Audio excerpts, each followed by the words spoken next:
Alright, why I picked up a Mamiya 645 Pro and why I'm ditching it now. Maybe it's the way things are in blue. So about a year ago, in the midst of the pandemic, I started feeling really bored with my digital kit. I spent the last few years really building it up and feeling really comfortable with it, but in a moment when I wasn't leaving my house, my neighborhood, my town at all, it really put me in a position to think about like, what could I do to be excited to go out and shoot again?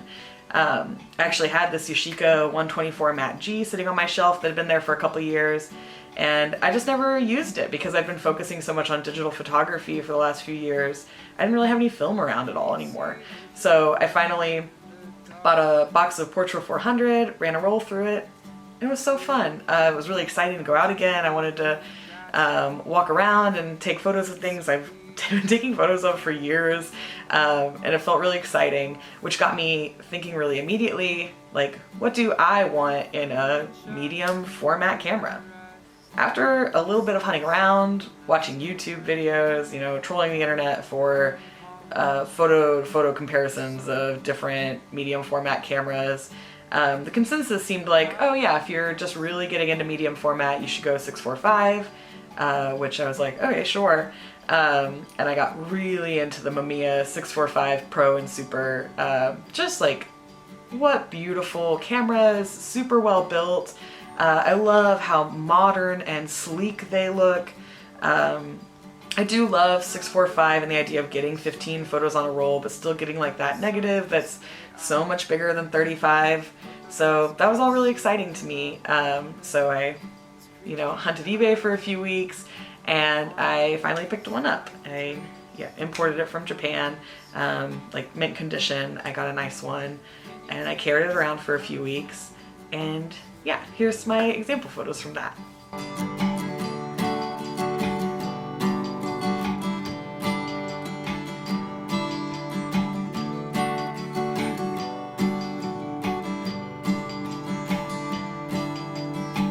Sunshine, sunlight, the sun is fine. Sunshine, sunlight, the sun is fine. Sunshine, sunlight, the sun is fine. Okay, so I'll just give kind of my little overview of this camera. Obviously there are tons of Mamiya 645 reviews on YouTube, and you don't need my opinion on every aspect of this camera. The build quality is great. Like I said, I really love that modern, sleek look of it. I know it's made of plastic, but I feel like that's fine. I appreciate the weight that relieves from the 1000s version of this camera, and it makes it feel like not a burden to carry around. And it doesn't feel cheap in my hands. It feels expensive, it feels luxurious, and I really like that. The modularity is really great and secure. Like, I don't feel like pieces are going to be falling off of this camera or anything like that. Yeah, it's just a really beautiful, great build quality overall. I don't think I've ever heard anyone complain about that. Features. I love the idea of the dark slide being in there and the camera actually keeping you from taking photos while it's in. I did find that my copy of the camera didn't do that. So sometimes I'd take a couple photos and then I'd realize the dark slide was in, but yeah, it's fine. I don't feel like it was a huge deal. And the modularity, I just think is one of the hugest features of this. You've got different winders you can switch in and out, different viewfinders, 120, 35 backs.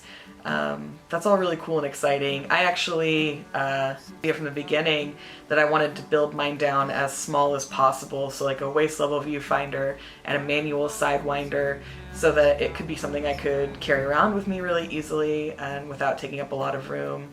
And obviously, like, for some people, the squareness of it is not very ergonomical, so you have that option of getting like the handled auto winder. The viewfinder.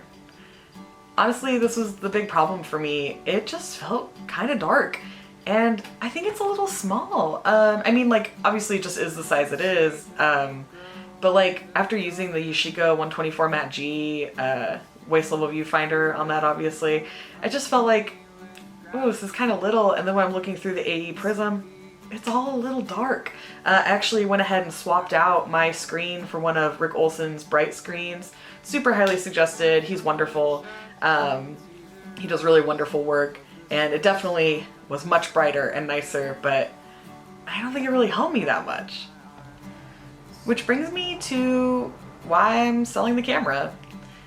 I missed focus with this camera a lot. I had never had problems using manual focus cameras in the past, so this was surprising and frustrating. The lenses didn't need calibrated. I double checked them. I went and got my eyes checked even, got a new pair of glasses, and I don't think that was part of the problem either. I did go ahead and invest in a magnifier for the AE Prism finder and a waist level viewfinder, and those things did fix the problem, and I could hit focus after that. But by the time I got to that point, it just wasn't fun anymore. I wasn't hyped to go out and shoot with this camera anymore, and I just felt like maybe it just wasn't the right camera for me. I think sometimes when you get really into the idea of a thing, like, oh, I watched a lot of videos, I read a lot of reviews, I felt really confident about this camera. By the time I had it and got it to a place where it was a good kit for me and I could shoot with it well, it just wasn't fun anymore. And I just had to admit, like, yeah, maybe this just wasn't the camera for me. My final thoughts are, this is a really nice camera. I love the sharpness of the lenses. I love the modularity. I love the sleek design. I think it's really pleasant to use. And oh, the AE Prism Finder does good auto exposure if you want to use it for that. And of course the modularity and being able to build down or up to the camera that you really want, I think it's just like really cool. But I think also it was a great lesson for me in that just because a camera has great reviews, just because it's popular, just because it is a great camera, doesn't mean it's the right camera for you in whatever respect.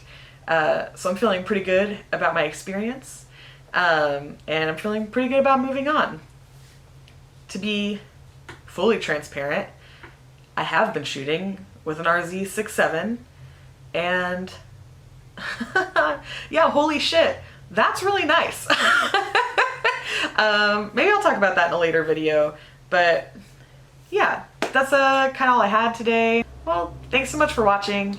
I would love to hear other people's experiences with the Mamiya 645 Pros and Supers and the 1000s. Feel free to share that below. I also have my Instagram down below if you'd like to follow me there. But yeah, I guess I'll probably be making more videos.